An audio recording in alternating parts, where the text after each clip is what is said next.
Muy buenas noches a todos, a todes, a todas, a los que se están empezando a conectar a la señal del Centro Cultural de España en La Paz.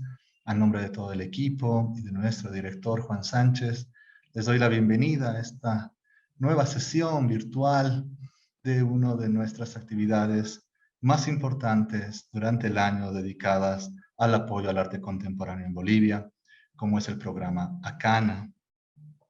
El programa CANA, desde el año pasado, presenta un programa dedicado a las prácticas curatoriales del presente, con la idea de abrir espacios para explorar el aspecto creativo de la curaduría y el papel que ha asumido en la construcción de discursos y vínculos, con el objetivo de explorar así las posibilidades curatoriales contemporáneas en los contextos transatlánticos e iberoamericanos. En esta gestión, el programa se ha dedicado a dialogar sobre prácticas curatoriales desde aspectos de su contexto situado y en búsqueda de similitudes y contrastes con la realidad del arte en Bolivia.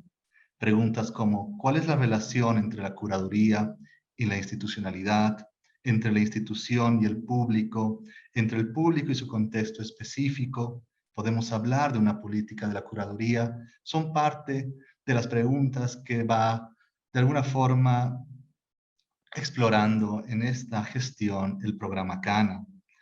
Gracias a la complicidad del curador y filósofo Max Jorge Hinder Cruz, hemos podido organizar esta gestión e invitar a distintos curadores destacados internacionalmente para hablar sobre la historia y las políticas de la curaduría en sus distintos contextos institucionales y ante sus respectivos trasfondos locales e históricos. Tengo el agrado hoy de presentar esta penúltima sesión del año del programa CANA y darle la bienvenida a Max y también a Rosina Casalini de la ciudad de Guatemala que nos acompañan esta noche. Sean todos bienvenidos a la sesión y te cedo la palabra, Max. Muchas gracias. Hola, Miguel, muchas gracias. Muchísimas gracias a todas a todo el público, a todas y todos que están conectadas en esta noche, acompañándonos. Quisiera comenzar agradeciendo, bueno, primero a Rosina Casali que está con nosotros, se tomó el tiempo y bueno, es un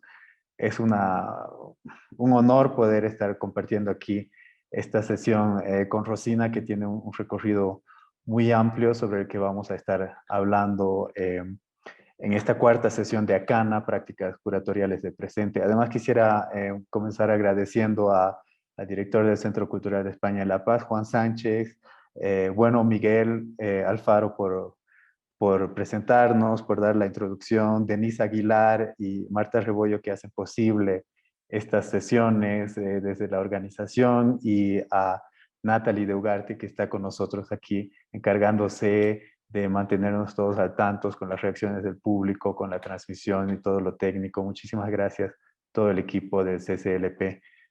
Y bueno, esta es la cuarta sesión de ACANA, Prácticas Curatoriales del Presente. Miguel acaba de introducir un poco las pautas que seguimos en la edición de este año, que gira en torno a lo que llamamos de políticas de la curaduría. En realidad, todo gira en torno a una pregunta retórica, como yo gusto decir, la pregunta retórica. ¿Podemos entonces hablar de políticas de la curaduría? Y pudimos compartir estas cuestiones de la relación entre curaduría e institucionalidad y público en general, público y contexto específico, en una primera sesión con Manuel Borja Villel, en una segunda sesión con Keina Eleison y Pablo Lafuente. La vez pasada estuvimos con Elvira Yangani Ose, hoy con Rosina Casali desde Ciudad de Guatemala. Buenas noches, Rosina. Hola Max, buenas noches a todos. Qué lindo tenerte con nosotros. Bueno, presentaré Gracias. brevemente, o no sé qué tan breve puede ser una presentación de tu persona, ya que yo creo que tenés un recorrido ejemplar, una trayectoria que ha pasado por varias instancias, muchos países, varias distintas prácticas. Te formaste en arte en la Universidad de San Carlos de Guatemala, iniciaste un proyecto llamado La Curandería ya en 1998 en torno a justamente este tipo de preguntas que estamos abordando esta noche. Yo creo que vale la pena notar que es un tema que vienes elaborando hace mucho tiempo. Fuiste integrante del proyecto Coyoquia, directora del Centro Cultural de España en Guatemala. Fuiste curadora de bienales internacionales y exposiciones en distintos puntos de Latinoamérica, Estados Unidos y España. Has participado en encuentros tales de tal prestigioso estándar, digamos, como, o sea, de más alto y máximo nivel, como es la Documenta de Kassel, o estuviste en el Royal College of Art en Londres, como en el New Museum en Nueva York, con los Independent Curators International, instituciones realmente muy reconocidas que creo que han ampliado mucho también tu visión y tu experiencia a nivel global. Has sido docente, bueno, has recibido becas como investigadora también por instituciones tan prestigiosas como la Fundación Guggenheim, la beca John Simon Guggenheim. Has recibido el premio Prince Claus de la Fundación Prince Claus en 2014, dado por el gobierno de Holanda, que también es uno de los premios más prestigiosos en términos de cultura y pensamiento, el reconocimiento de pensamiento. Has trabajado como ensayista en periódicos, bueno, muchísimas publicaciones. Has trabajado como curadora y como teórica. La Fundación Teorética de Costa Rica publicó una selección de tus ensayos eh, con el título Certezas Vulnerables, que también es un título que viene conectado a lo que quisiera discutir hoy contigo, que son nuestras condiciones y el desafío de las condiciones en las que vivimos y trabajamos en nuestros países como Guatemala y Bolivia. Y bueno, yo creo que simplemente resumiendo así, tu trayectoria es muy amplia y eh, has podido experimentar lo que significa ser curadora, crítica de arte, teórica, dentro de contextos tan diversos como son Europa, Estados Unidos, Centroamérica y el Caribe, Latinoamérica en general, y sobre todo algo que a mí personalmente me interesa mucho, has acompañado desde, digamos, el primer, llamémoslo boom, o la primer gran ola de interés internacional en lo que sería una identidad latinoamericana en el mundo del arte internacional, como una de las, yo creo, más importantes representantes de nuestro contexto regional. Así que, Rosina Casali, bienvenida a Cana, Gracias. nuestra cuarta sesión. Yo quisiera aprovechar tu presencia hablando de ciertos temas como van a ser justamente esta identidad latinoamericana que acabo de mencionar, también lo que significa trabajar en Guatemala, tu experiencia en ambos, tu experiencia mirando el contexto centroamericano, caribeño, guatemalteco, desde afuera, también desde instituciones externas. Ahorita estás preparando una muestra en el Museo Reina Sofía, por ejemplo, que te da la posibilidad de ver desde afuera.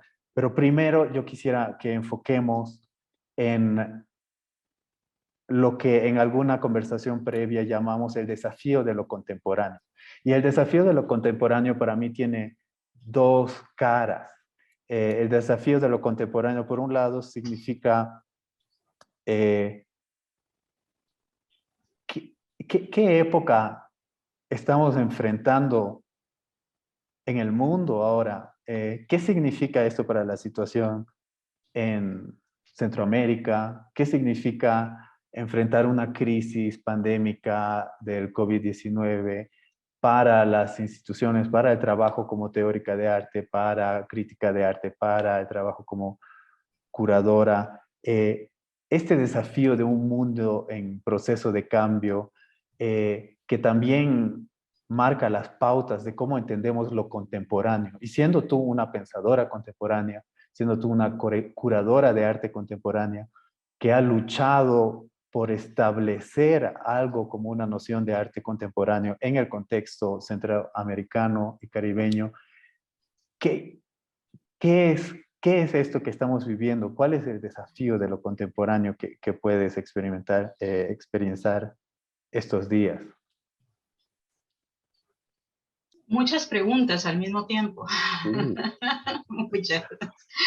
Pero Comencemos por lo antes, contemporáneo. sí, pero antes, Max, la verdad es que me gustaría tomar un par de segundos para agradecer este espacio, eh, am- específicamente a Juan, a todo el equipo del Centro Cultural de España en La Paz, de que me hayan invitado, tener el honor de poder abrir esta conversación, ser parte de este grupo de personas. Es un lujo, un agasajo. Y bueno, y reencontrarnos, que teníamos muchos años de no vernos y poder conversar eventualmente sobre tópicos o preocupaciones que están pendientes de discutir o nuevas reflexiones que se están abriendo y que ni siquiera nos hemos dado cuenta. Porque respondiendo, empezando a responder a tu pregunta, pues realmente eso, yo creo que estamos en una época parteaguas y que no tienes que ver solamente con el hecho o la impresionante coincidencia de esta pandemia que nos está cambiando completamente la manera de ver lo que hacemos, cómo vivimos, el territorio, nuestros cuerpos, aspectos que tienen que ver con lo doméstico, lo privado, lo público, en fin, yo creo que todo se está, es una revolución completa, es un momento de cambios.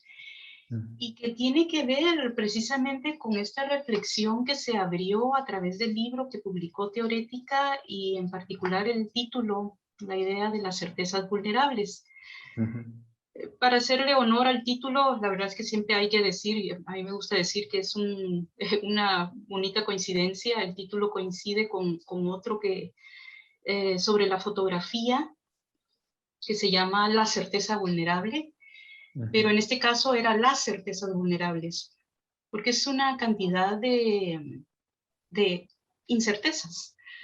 Sí. Es decir, digamos en esta dinámica, este intento de buscar conceptos sólidos o esta idea casi preconcebida de la importancia de sujetarnos a conocimientos, a ideas, ¿no?, que se van formulando a través de los procesos de investigación, pensamiento crítico, etcétera, pues de repente todo puede acabarse en un segundo o ser sustituido. O también creo que somos una generación que empezó a entender la importancia de la flexibilidad, de que no todo estaba dicho y había muchas cosas por aprender de otros, de nuestros propios contextos, pero que nada estaba sujeto a algo predeterminado.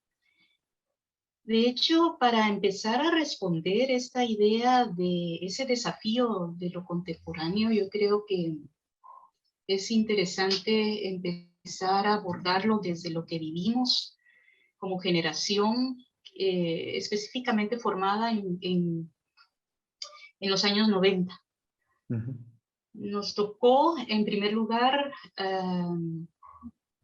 vivir la profesión desde algo bastante intuitivo. En ese momento no contábamos con, digamos, universidades que nos formaran como curadores, pero sí había un circuito de personas sumamente interesantes que empezaban a tomar, digamos, la práctica y a determinar lo que podía ser esa práctica en lugares como Latinoamérica, ¿no?, como los países que forman Latinoamérica. De manera muy puntual, creo que para mí uno de los acercamientos más importantes fue con el panorama mexicano a través de la labor de instituciones como Curare, que fue gestionado por un tipo brillante como lo fue Olivier Debrois, pero también a través de experiencias propias y más cercanas como lo fue el Museo de Arte y Diseño Contemporáneo en Costa Rica. Y diciendo esto, yo creo que uno de los grandes retos era precisamente entender esa contemporaneidad que podía estar sujeta a una institución en ese momento muy extraña, que era ese museo de diseño, de arte y diseño contemporáneo situado en San José, Costa Rica, y que como cosa extraordinaria es, digamos, la primera institución que en la región toma o introduce o asume la idea de contemporaneidad. En Guatemala eso era un imposible. Era, ¿cómo decirte? Era algo que ni siquiera se pensaba, ni siquiera se tomaba en cuenta, esta idea de la contemporaneidad. Y a nivel institucional era fijar una serie de posibilidades, abrir una serie de discusiones nuevas y totalmente distintas a lo que habíamos experimentado. Yo creo Por que ahí podríamos podemos, empezar, sí. si me permites, yo creo que desde el contexto boliviano podemos entender muy bien lo que nos estás contando, ya que en Bolivia nosotros realmente sufrimos ese vacío, digamos, de una institucionalidad que proponga algo contemporáneo en el arte, ¿no? Aún es una batalla que se lleva de distintas formas y también que se lleva de manera muy polémica. Lo contemporáneo no es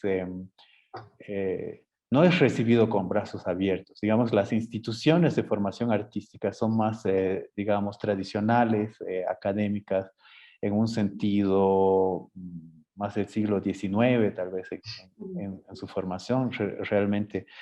Y lo contemporáneo se ha establecido dentro de un círculo relativamente pequeño con personas que tuvieron el privilegio de estudiar arte o visitar el exterior y formarse en instituciones del exterior que también vale la pena decirlo, pertenecen en su mayoría a una clase social privilegiada. Entonces, la polémica no es solo una que se da, digamos, entre estilos, distintos estilos o materializaciones del arte, pero también se da dentro de lo que es un conflicto social latente dentro de la sociedad boliviana. Para mí sería interesante si pudieras también dar un poco tu perspectiva sobre justamente esa problemática dentro del contexto guatemalteco, ya que, como una vez te dije, yo creo que compartimos mucho entre Guatemala y Bolivia. Sí, sí, y es que compartimos mucho, no solo por, digamos, con estas conformaciones sociales comunes, sino nuestros orígenes son netamente coloniales.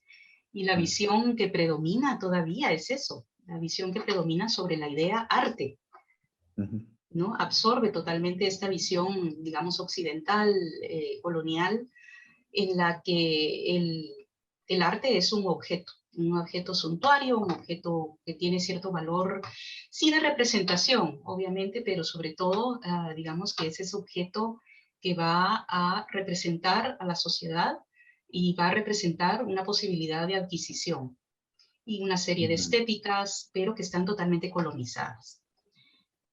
Y eso es lo que hemos recibido como idea de arte. Y entonces, de repente, viene esta idea de la contemporaneidad, pero viene con una serie de ideas que aún no se han reflexionado lo suficiente. Ni siquiera nosotros podemos asumirlo al 100%, porque creo que si algo nos fue dado, también hay que contextualizarlo. Es decir, hablarlo desde nuestros respectivos lugares, ¿no? Y de nuestros respectivos dilemas.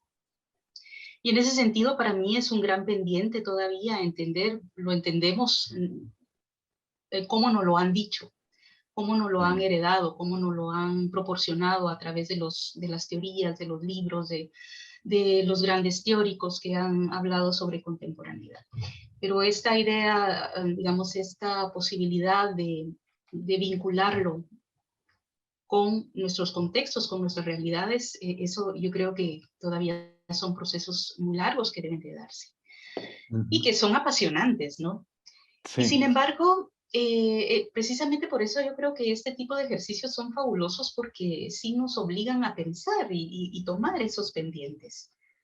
Cuando empezamos tú y yo a conversar como sobre todas estas posibilidades, me puse a pensar cuando tú me decías, bueno, ¿qué es lo que estaba pasando en los 90 en Latinoamérica? Ok, en Latinoamérica y de manera específica en Guatemala o Centroamérica. Y de repente, no, eso que así como el cubo de Rubik, que de repente se arma, Sí. resulta que la gran discusión en los años 90 fue, digamos, este boom sobre la globalización. Todos estábamos preocupados sobre, ¿no?, lo que podía hacer esa globalización y cómo Latinoamérica podía insertarse o cómo le provocaba conflictos esta idea de globalizarse. Y vienen como todas estas discusiones,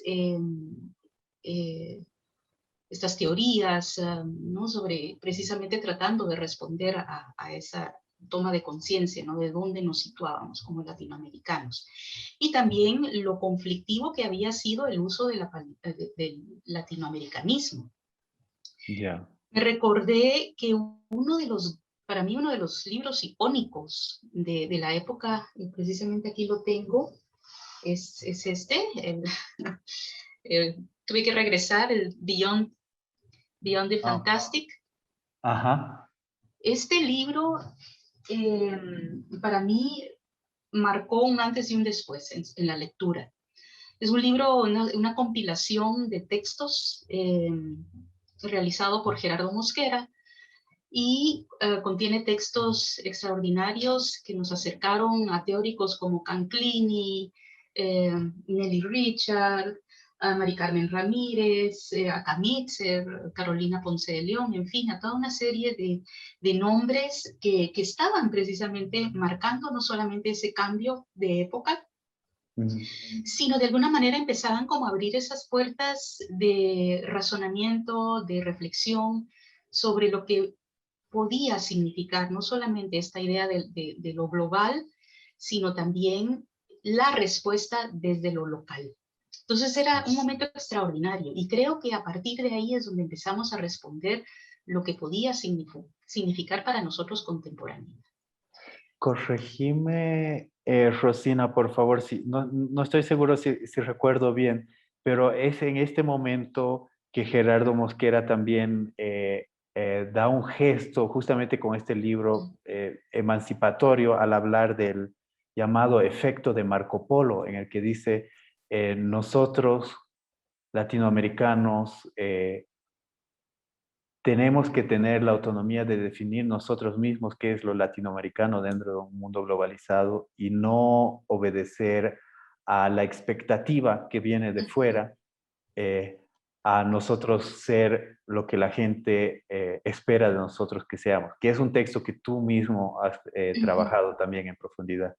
Sí, sí, ese tipo como de premisas fueron fundamentales, ¿no?, para empezar como a vernos a nosotros mismos.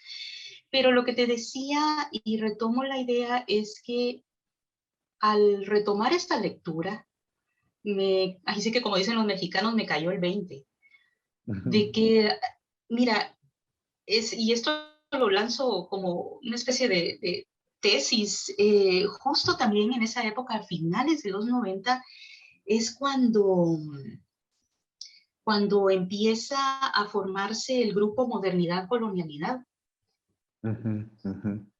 Entonces la coincidencia es extraordinaria, porque mientras estábamos todos como muy imbuidos hablando de esta idea de vernos a nosotros mismos, de reconocernos, resulta que había en avanzada algo que actualmente tiene una repercusión extraordinaria.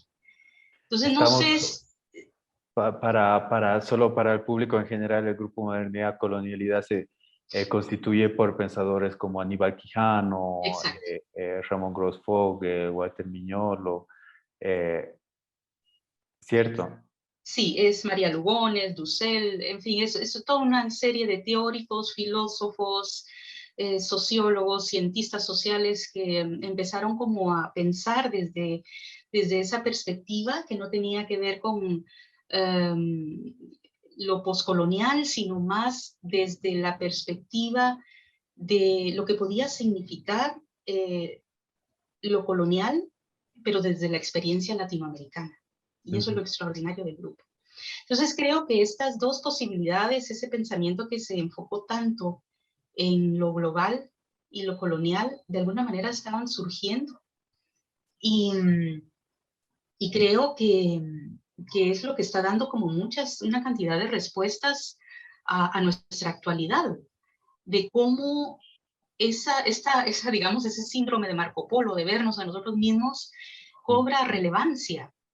De hecho, digamos, lo estamos viendo como la importancia que en los últimos años, pocos años, ha comenzado a tener la presencia, ¿no? Que ha comenzado a tener el arte desde los pueblos originarios, la producción llamada a veces indígena, todas esas nuevas voces, esas otras producciones que son realmente extraordinarias, pero que también, ¿no? Que necesitamos como entenderlas de otras maneras, entender como esas teorías que las acompañan, que las han hecho posibles en su visibilización y en fin, toda esta gama de reflexiones que fue suscitada por estas, digamos, esa movida de paradigmas, de tapetes, eso era nuestra contemporaneidad. Esto de alguna manera ha llegado a establecer esa reflexión. Quisiera preguntarte, en este momento tan efervescente en el que tanto en la producción teórica como en la producción artística realmente se moviliza un replanteamiento de lo que es la idea de Latinoamérica, la presencia y el posicionamiento de Latinoamérica dentro de un contexto global muy específico que son los años 90, ¿no? El momento, por decir, a final de la Guerra Fría, un momento en el que la globalización asume es asumida como una condición inevitable. Dentro de ese contexto, tú operabas desde Guatemala y algo que nos damos cuenta si vemos tu biografía es que no solo has participado en muchos proyectos, pero has fundado iniciativas, has empujado movimientos, iniciativas. O sea que dentro de todo este momento de efervescencia, por decirlo así, de lo latinoamericano y justamente lo regional, tú te vistes enfrentada con la necesidad de fundar instituciones, de fundar movimientos. Quizá podrías contarnos algo sobre esa experiencia. Sí, mira, yo creo que no solamente era una necesidad, sino porque se abría una serie de compuertas que antes sencillamente no existían, una serie de posibilidades que para mí fueron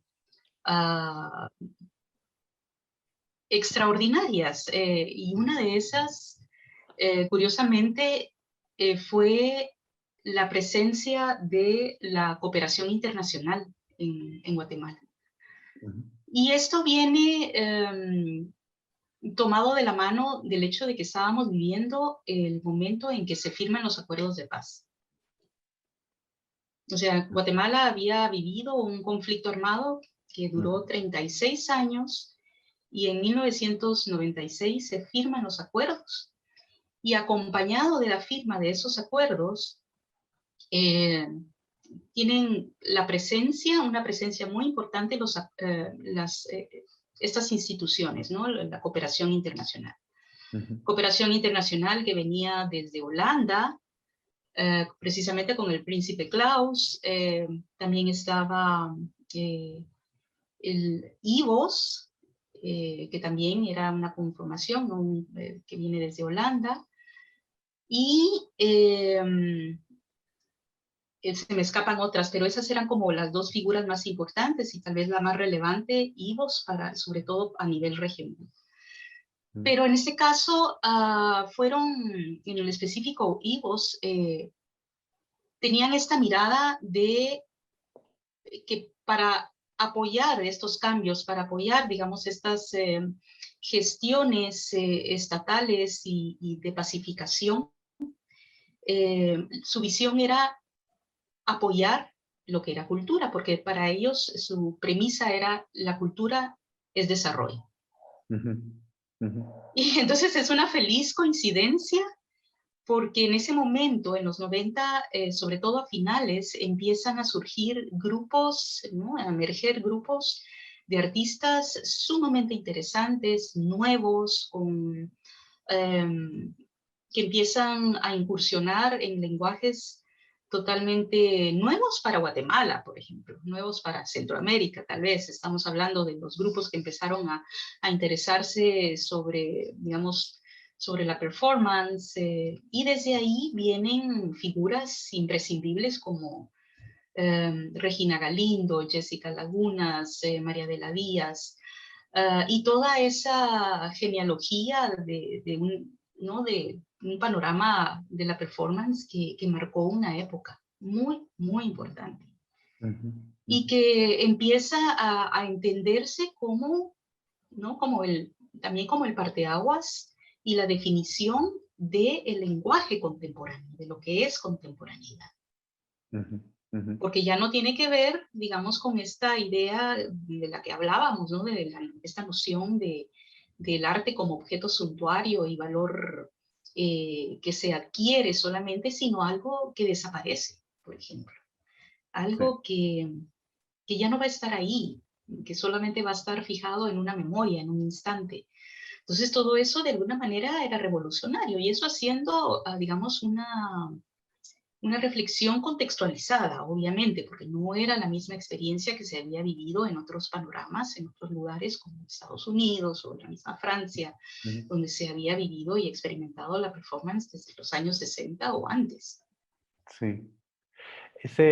Yo creo que en el contexto boliviano, por ejemplo, para hacer la comparación, la discusión acerca de lo contemporáneo en el arte es un poco más joven y no tiene el contexto tan rico que tenía Guatemala. Tú misma has trabajado en redes internacionales, en colaboraciones internacionales. Nos mencionaste la importancia de la vecindad con México, Costa Rica, el contexto centroamericano, donde realmente habían instituciones que se movían y desde Guatemala tú podías conectarte y también operar desde lo que es un efecto de sinergia.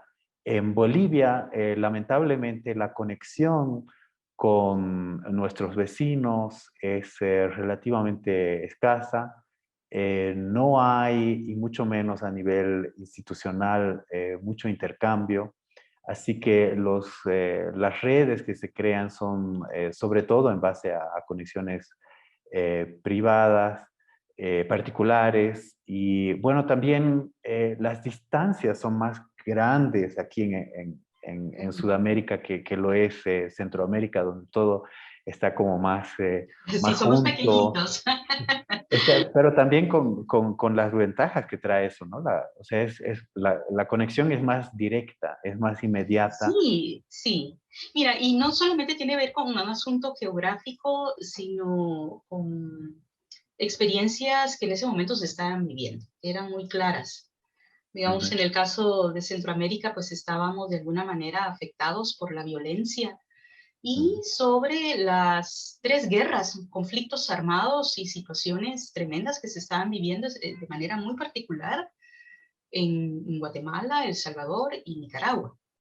Pero eso de alguna manera no solo afectaba a toda la región, sino las comunicaciones, digamos, las posibilidades de cruzar fronteras. Y entonces, te puedes imaginar cuando se firman los acuerdos de paz, eso también iba a repercutir en una nueva manera de comunicarnos y una curiosidad inmensa por saber o reconocer quiénes éramos como vecinos. Ujú. Entonces fue fenomenal y por eso yo creo que fue tan importante Costa Rica como centro de exploración de posibilidades y con la figura de Virginia Pérez al ratón al frente de toda esa dinámica, pues no sabíamos que era el lugar donde podíamos como un lugar donde podíamos aferrarnos, ¿no? Ujú, ujú. A empezar a repensarnos.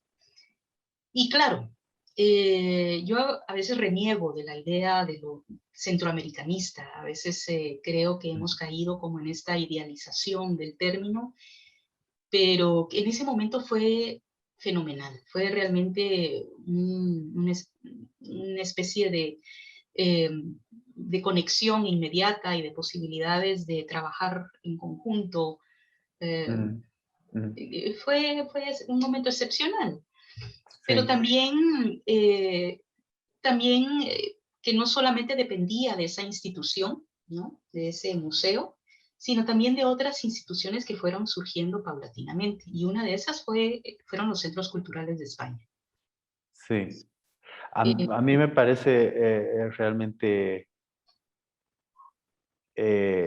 importantísimo el hecho que describes de que el desafío de lo contemporáneo en el contexto de Guatemala en los años 90, finales de los años 90, el desafío de lo contemporáneo era hacer parte de una colectividad, digamos, hacer parte de un movimiento histórico que era internacional y el desafío era posicionarse dentro de un movimiento internacional.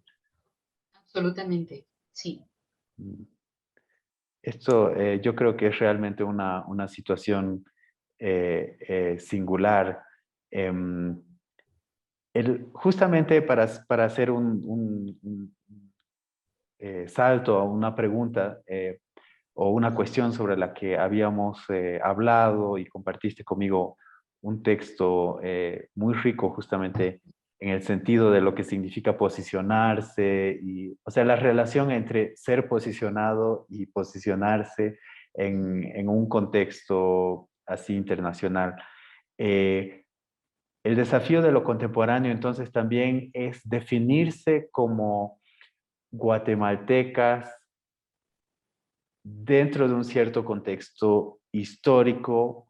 El desafío de lo contemporáneo no solo es entender en qué aquí y ahora estamos viviendo, Ujú, pero también quién queremos ser dentro de ese aquí y ahora. Y yo creo que, bueno, como sabemos, una de las grandes, de los grandes poderes especiales, los superpoderes del arte y de la cultura es el de poder crear comunidades y poder crear identidades, ¿no? ujú, Cómo has vivido dentro de un contexto que es tan complejo como el de Guatemala, justamente por su ujú. composición poblacional, por su composición cultural?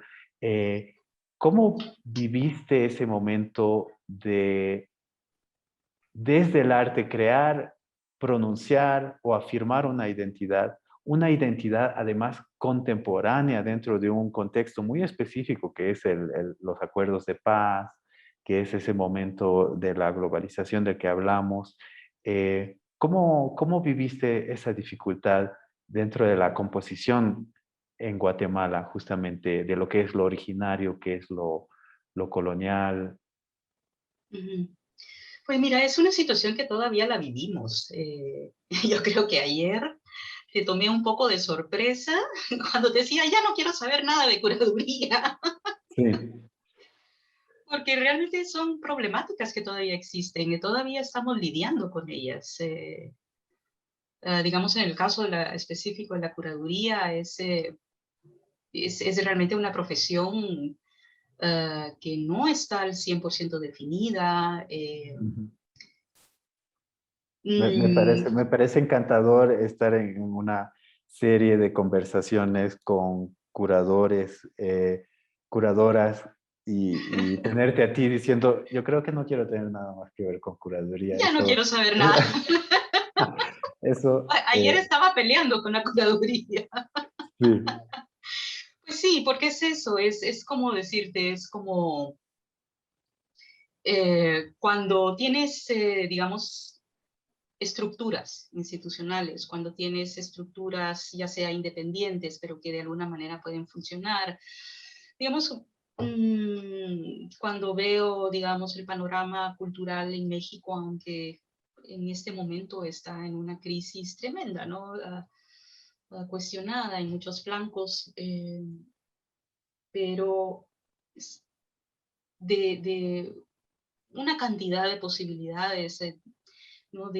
A nivel institucional que mantienen viva la producción artística, pero también las producciones profesionales y los sistemas, ¿no? Esos sistemas de acompañamiento, de conversación, de diálogo.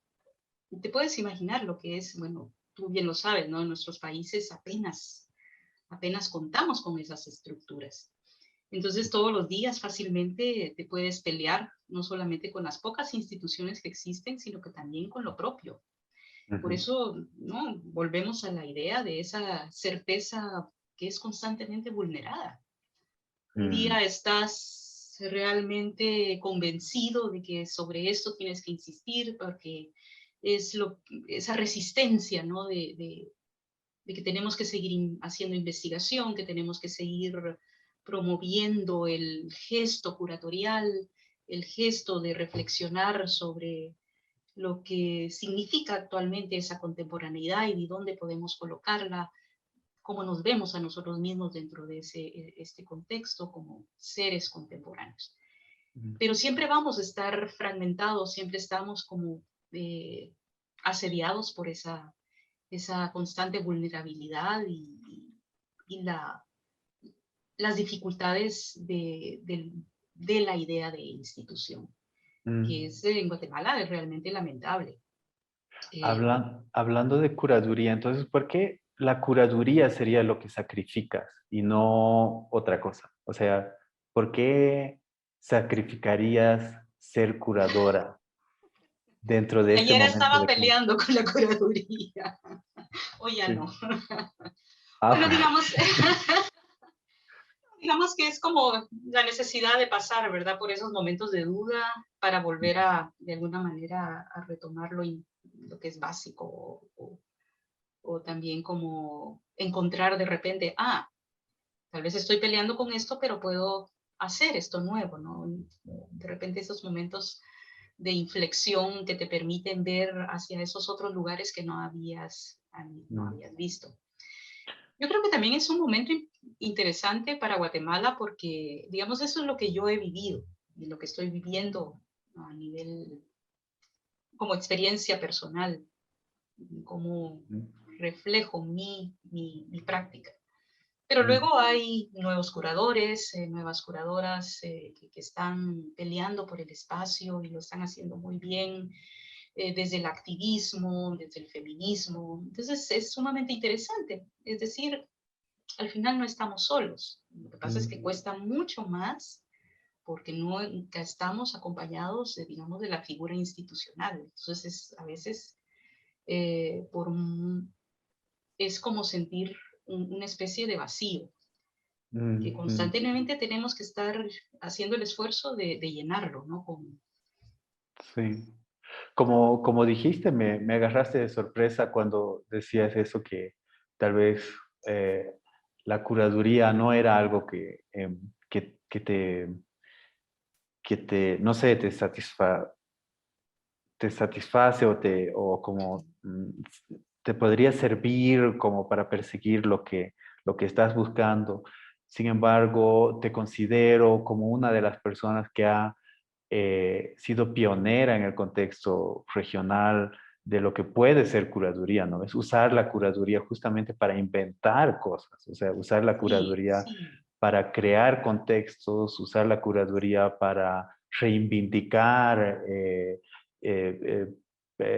personas o expresiones invisibilizadas, reinventar de cierta manera la Sí, curaduría para sí. nuestro contexto.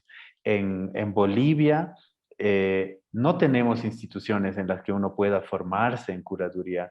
En Bolivia hay poco discurso, por eso ACANA, Prácticas Curatoriales del Presente, justamente del Centro Cultural de España, es algo innovador porque nos falta el discurso sobre la curaduría. Apenas hay prácticas curatoriales que van más allá que agarrar unos cuadros y colgarlos en la pared. Entonces, en ese sentido, tú has sido pionera realmente en nuestro contexto y justamente por eso me asombra que digas eso, ya que parecía que tú eras, si alguien podía, digamos, reinventar la curaduría, eras tú. Bueno, tal vez me tomaste en ese momento de reinvención. Ya, Para reinventarse tienes que caer a fondo, bajar al infierno si quieres, entiendo. y pelear con tus demonios. Pero Mm, sí, sí, definitivamente, Pax, lo que hay que rescatar es no solamente la figura tradicional de la curaduría, ¿no? Como la conocemos en sus bases y en sus orígenes, sino realmente en esta dinámica de reinvención constante de las posibilidades, las múltiples posibilidades que te da. A mí, si algo le estoy agradecido a la profesión, es precisamente esta posibilidad de no solamente de conectar uh, obras en un ujú, espacio, ujú, sino también la posibilidad de conectar personas, ujú, proyectos, la posibilidad de cómo tu cabeza está constantemente curando. Actualmente le dicen constelando, lo cual, bueno, sí, eh, pero para mí es eso, es como crear discursos, tratar de entender discursos, pero a partir de esas conexiones que vas estableciendo con la historia, con la memoria, con las comunidades, con diferentes maneras de pensar y ver el momento. Eso realmente es algo que creo que sigue funcionando y, y con lo que me quedo, ¿no? Y con lo que siempre va a estar ahí. sí. Bueno, sería realmente magnífico si conseguiríamos, después de esta condición pandémica que nos pone tantos límites a nuestras movilidades, etcétera, de dar continuidad a CANA de manera presencial, como un curso realmente de curaduría, algo que sería único en el contexto Sí, aquí boliviano y poder contar con una persona que ha luchado por la curaduría como lo has hecho tú. sí, Damos fe a que esto se pueda realizar en un futuro no muy sí, lejano. Y bueno, quisiera un poco ya, viendo la hora, nos habíamos propuesto de conversar aproximadamente 40 minutos para tener tiempo también para ver si hay preguntas del público, pero quisiera antes de cerrar en diálogo con el público, llegar a un punto que es una variación de una pregunta con la que comenzamos, que era el momento, digamos, histórico en el que se da en esta efervescencia de los años 90, finales de los años 90, una reinvención de lo que es Latinoamérica, esa reinvención que fue tan decisiva para todo lo que creo que somos ahora y todo lo que trabajamos ahora también. Todo eso nace de cierta forma de ese momento, de esa efervescencia. Eh, Ahora yo creo que algo que llama mucho la atención y Bolivia en ese sentido es muy vanguardista. En Bolivia tenemos una nueva constitución política del Estado desde el 2009 que nos constituye como Estado plurinacional.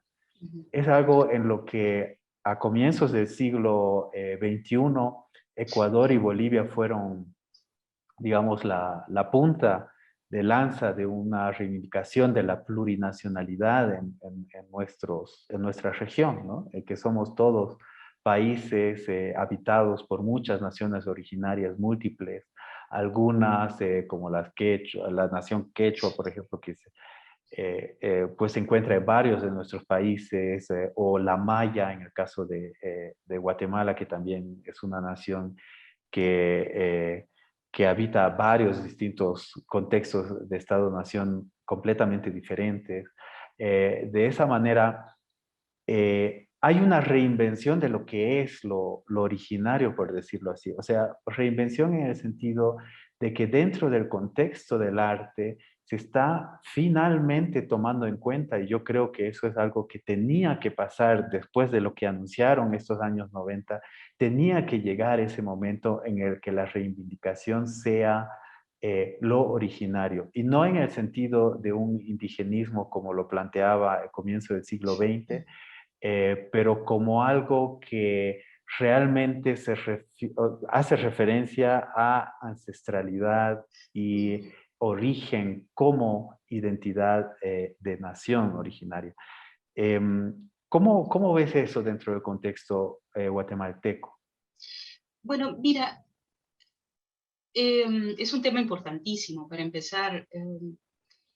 Yo creo que primero hay que tomar en cuenta que en Guatemala no existe, digamos, como esa eh, especie de reinvención, como tú le llamas,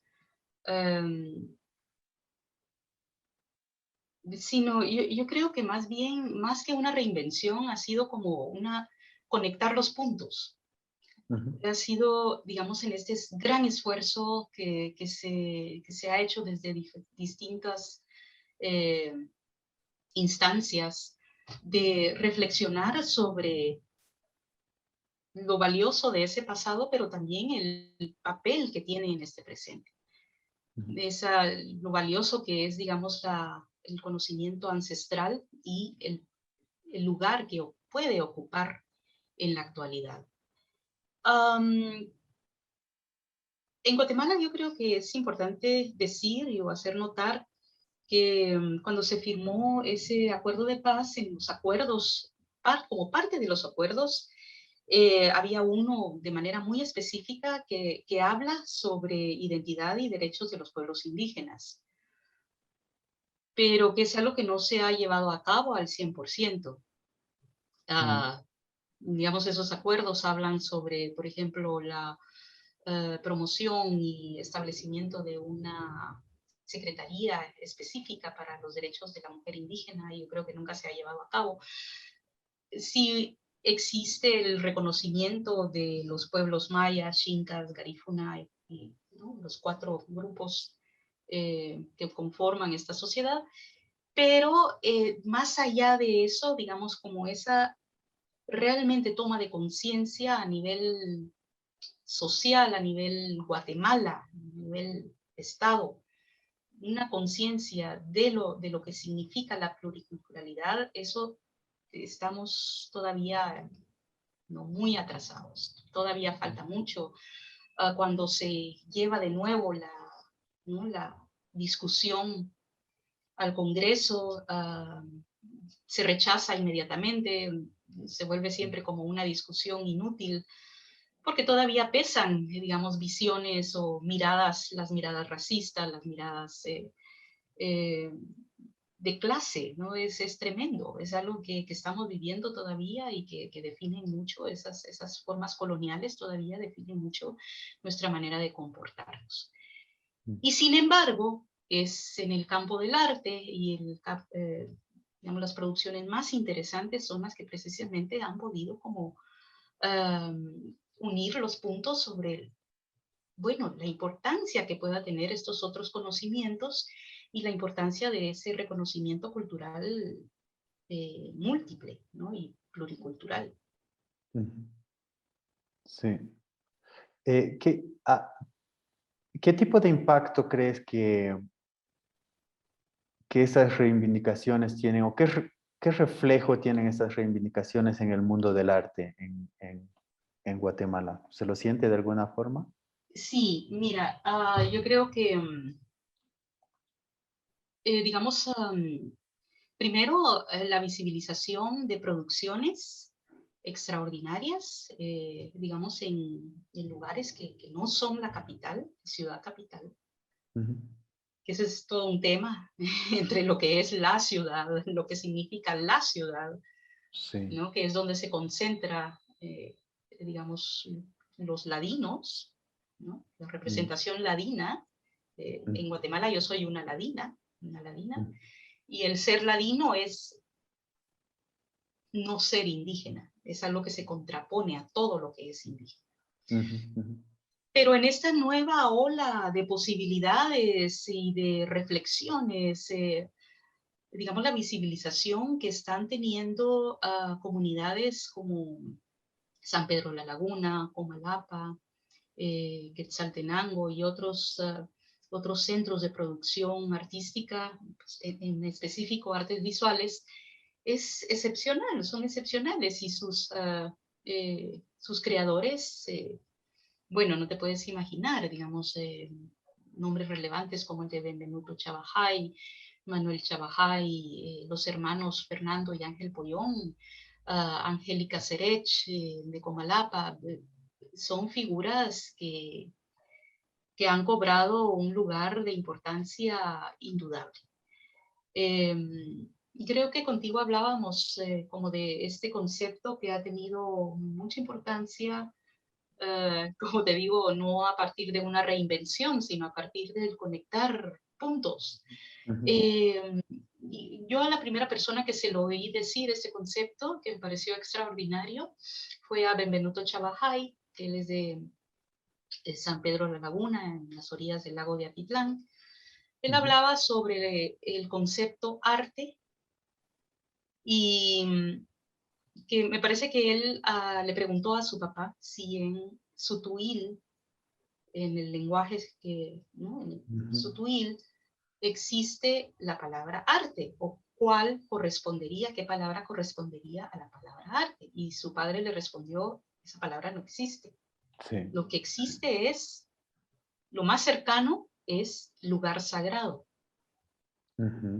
Entonces esta especie de bifurcación y al mismo tiempo complementariedad de conceptos es fabuloso, porque no solo te da la noción de que no todo está dicho, sino de que existía algo más allá de nosotros mismos y que es tan contemporáneo como todo eso que nos habíamos imaginado.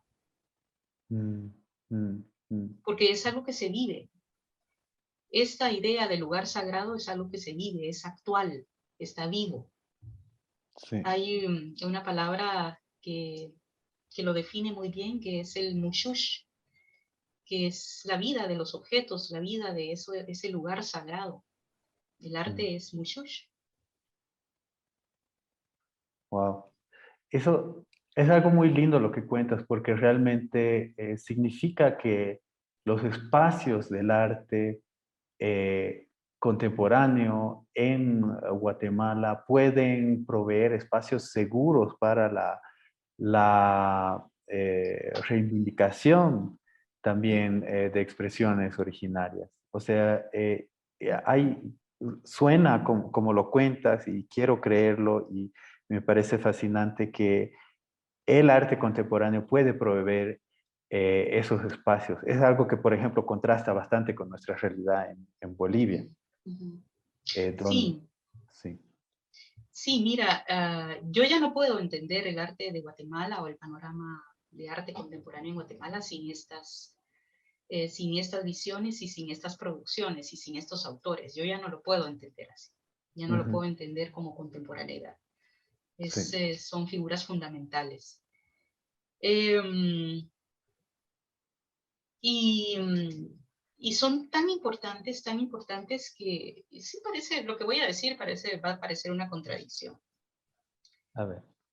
Que digamos una obra que es para mí una de las obras más importantes que se han producido en los últimos años, se llama La Colección Pollón, que fue una producción en la que yo de alguna manera participé como curadora. Esto se hizo con los hermanos Pollón, son Ángel, Fernando Pollón, ellos son de Comalapa, una comunidad cachiquel en el occidente del país. Y básicamente la idea de la colección Pollón es, se empezó a reunir una cantidad de piezas, videos, figuras del cine, de fotografías, de lugares, de símbolos, producciones textiles, bueno, una cantidad de objetos y visuales y, bueno, de carácter escultórico, no te puedes imaginar, una cosa inmensa, donde se representa lo que supuestamente es lo maya. Entonces, por un lado, es como esta posibilidad de verse a sí mismos como cómo han sido representados como mayas, pero al mismo tiempo con un sentido del humor extraordinario. Es, digamos, como una obra que tiene un discurso crítico excepcional y que hecho desde sí mismos, desde cómo nos ven y cómo nos vemos, porque también parte de esos objetos que fueron reunidos en esa colección son hechos por artesanos mayas. Entonces es tremendo. Pero la contradicción que iba, de lo que podría parecer una contradicción, es que resulta que esta pieza fue adquirida por el Reina Sofía. Ya. Es decir, por un lado, pues por supuesto, la gran institución que legitima, que avala, ¿no?, que proporciona esta aura extraordinaria de gran arte, pero al mismo tiempo yo creo que es una adquisición correcta o una adquisición muy adecuada para darle relevancia a esta discusión y devolver de alguna manera esta colección al lugar donde empieza todo, España, donde empieza esta imagen de la colonización, donde empiezan a desprenderse como todas estas, estos simbolismos o maneras de entendernos o de desentendernos. Entonces a mí me parece como el curso de la historia, una especie de justicia poética extraordinaria.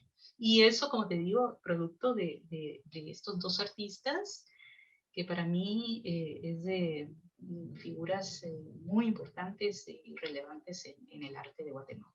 Y como te digo, por eso yo ya no puedo entender la producción artística local sin figuras como producciones como las de ellos. Lo local y contemporáneo, justamente, ¿no? Hablando Absolutamente, de lo absolutamente. contemporáneo. Me parece tan increíble lo que dices, porque justamente los espacios de arte contemporáneo en Bolivia lamentablemente se caracterizan más por un momento, digamos, de exclusión de prácticas originarias que como lugares de inclusión. Eso yo creo que está a la hora de cambiar. Yo espero que justamente ejemplos como los que nos estás dando, y no solo justamente en Guatemala, pero también el reconocimiento de estas prácticas por instituciones como lo es el Museo Reina Sofía, abra un poco también el imaginario de los actores en nuestro contexto boliviano para poder tomarse un ejemplo y Sí. también Y va a pensar. suceder, Max. Digamos, bueno, de lo que hemos hablado, la Constitución ha cambiado. Entonces, tarde o temprano va a suceder en el arte. Y eso va a Sí, suceder tarde o temprano. sí. O tienen ¿Quién? ustedes figuras extraordinarias como Silvia Rivera. Entonces, Ujú. eso va a tener una repercusión. Sí, bueno, aquí Silvia Rivera tuvo una fuerte repercusión y muchas de las personas, creo, em, se han beneficiado mucho de las enseñanzas y de los cursos que dio Silvia en la universidad pública aquí. Bueno, al mismo tiempo también tenemos reflexiones acerca de, como lo que mencionabas, qué es la palabra arte, cómo podemos traducirla. Fue algo que en su momento discutimos bastante, cómo podría traducirse esto, qué sé yo, al Aymara, por ejemplo, hablando con Elvira Espejo, artista y directora del Museo Nacional de Etnografía y Folclore, el MUSEF. Hablamos sobre un concepto que ella trae de su experiencia comunitaria y de la cosmovisión aymara, que sería el Wiwaña, que es algo lo que nos habla Elvira, que es la crianza mutua, como ella lo describe. Y la crianza mutua, entonces, es una manera de descentralizar un poco por un lado, la percepción estética como centrada dentro de la noción occidental de sujeto, ¿no? La noción kantiana de sujeto, y por el otro lado, la necesaria interacción entre los objetos, las materias y las manos, o sea, las manos como un gran portal, digamos, mediador entre la materia y el cuerpo y la percepción. Ese tipo, creo que de percepciones van, como tú dices, va a suceder, van a establecerse Absolutamente, sí. en nuestras visiones, porque justo en un momento de tantos cambios, ¿no? Tal vez sea el momento justamente para abrir nuestras imaginaciones. Sí, sí, y creo que es un momento tan fabuloso porque hay, digamos, con todas estas posibilidades teóricas, hay posibilidades de respuesta, posibilidades de argumentación, posibilidades de ver más allá de lo estipulado, de los paradigmas que se nos habían dado.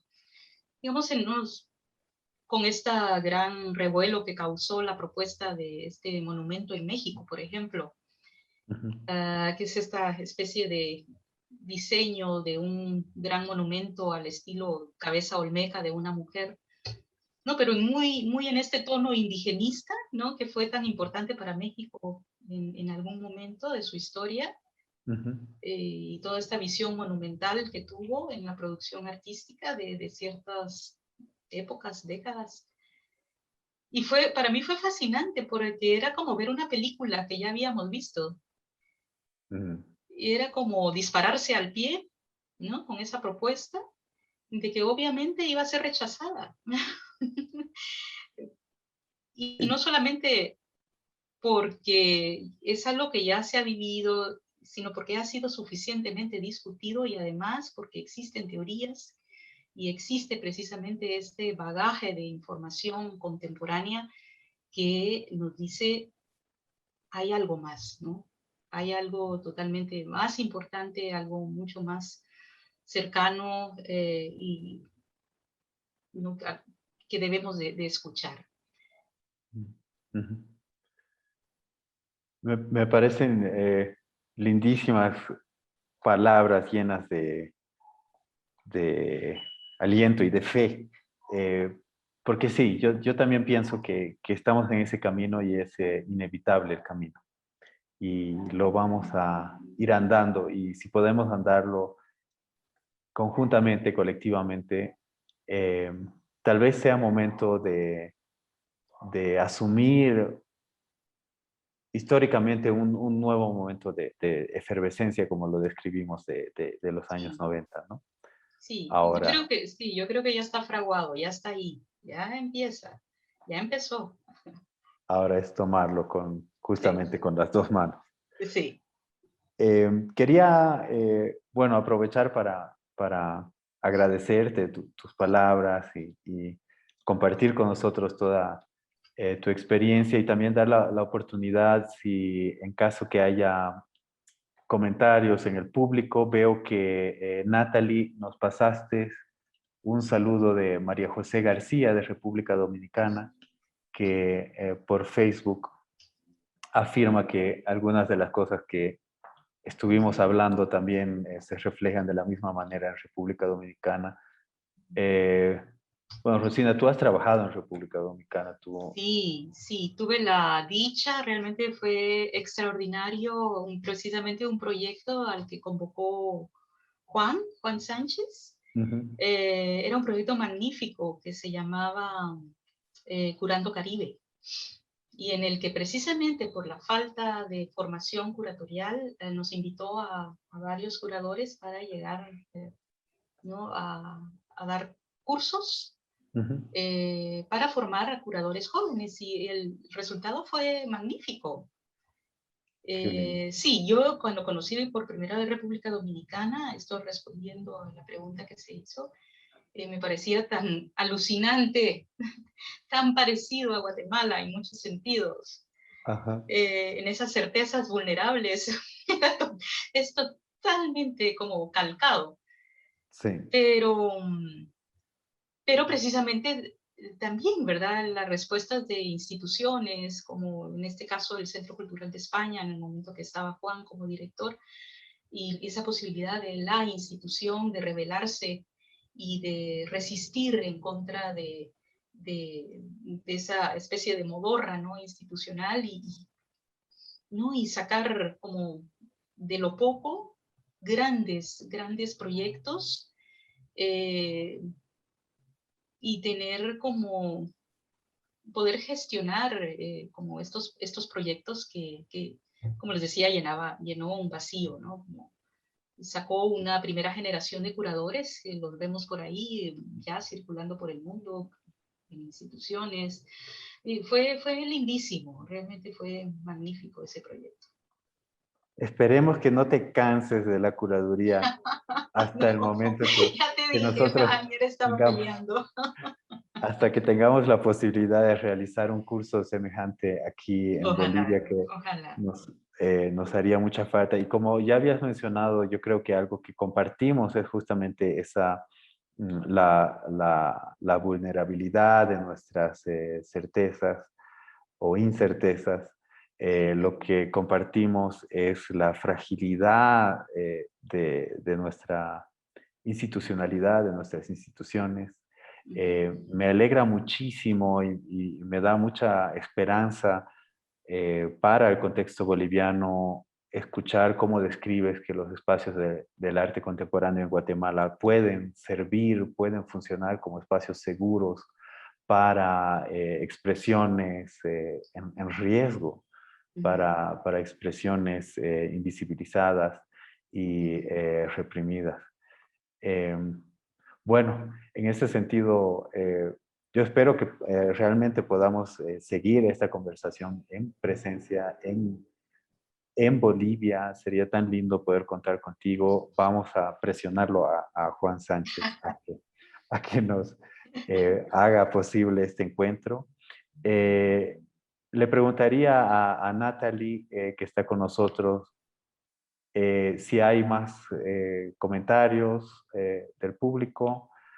En ese caso, eh, pues nada, yo aprovecho nuevamente a agradecer a todo el equipo del Centro Cultural de España por hacer posible estos encuentros, sobre todo a ti, Rosina, por tomarte el tiempo, por tu disponibilidad, por tu voluntad de compartir, por la voluntad de formar este discurso juntos, ¿no? De ver a dónde podemos dar pasos en conjuntos y aprovecharnos en nuestra experiencia también local y específica que tenemos todas y todos desde nuestros respectivos contextos.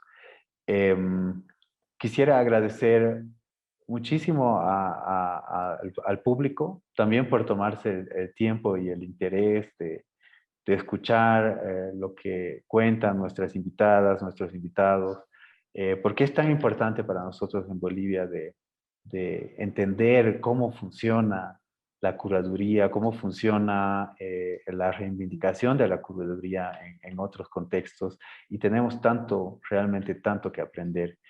Así que gracias, Rosina. Esta fue nuestra cuarta edición de Acana, Prácticas Curatoriales de Presente. La penúltima, como había mencionado Miguel Alfaro, hoy con Rosina Casali desde Ciudad de Guatemala. Vamos a finalizar este ciclo de este año, esta edición del 2021, el primer miércoles de noviembre con Miguel López, curador y crítico de arte de Lima, Perú, que va a estar con nosotros justamente en este formato. Y bueno, invito a todas y todos de unirse para nuestra próxima reunión y sesión aquí en Acana. Síganos en las redes a través del Centro Cultural de España. Vamos a estar anunciando el evento. Rosina, fue un gran placer. Después de la última vez que estuvimos en una mesa de debate juntos fue en el 2012, justamente en Lima, Ya, sí, en Perú. Y sí. bueno, Un placer siempre poder estar platicando contigo, compartiendo contigo, intercambiando contigo. Y ya nos veremos muy pronto, espero. Claro que sí. Gracias por la invitación y de verdad un lujo pertenecer a esta plataforma, poder conversar contigo gracias al Centro Cultural de España. Y esperamos que una próxima. Hasta la próxima entonces. Chao. Adiós. Chao. Cuídense mucho, que todos estén sanos siempre.